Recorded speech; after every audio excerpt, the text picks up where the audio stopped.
In this video, I'm going to show you how you can transpose data in Excel with VBA. Here I have a list of accounts here, and they're all on one sheet.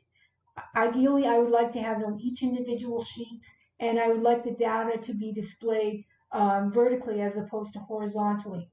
So I've gone to my macro tab here, and I'm clicking on Transpose.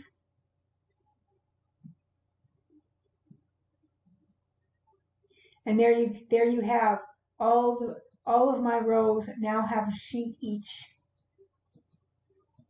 for them. They've been transposed and put onto another sheet. So let me explain how the code works.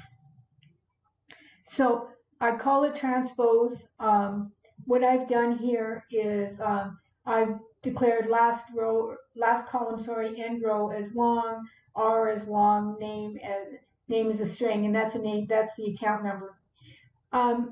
Last column is slightly different. We do end row and last row all the time, but with the last column, I do sheet 1 cells ones because I want to work it on with the top row, and I'm doing Columns.Count .end xlToLeft .column. So I'm trying to figure out what the last column is.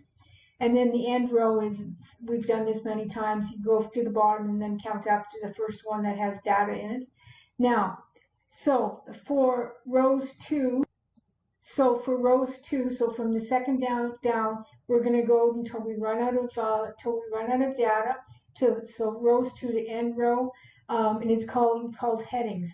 It's calling a program called headings, and I have created a little subroutine here so that it copies on each of the pages. It copies the account headings from across there, and it brings the same format, and it changes it. It transposes it here, and so that's what the headings does. So I'm calling that, and then after headings have run, then it's selecting the next line and the cells from the first column to the last column, and sname is whatever is the account number, which is ever in the first cell of that row.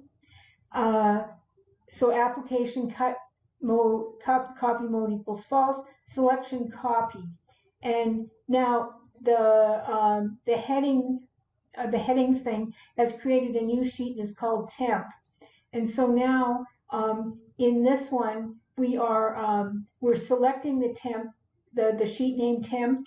We're renaming it to the name of the account name, and then we are going to range B1 because that's when we know where we want to put the data. We're going to selection paste special, paste all operations done, stop blanks, false, transpose equals true because I am transposing the data. And now I'm changing the column width of B because I know it's a little bigger than the average. And range 3 select application copy mode, and now we go on to the next one. And so now it goes down to the next line and creates that. I will, of course, include the code in the description of my video. Please subscribe.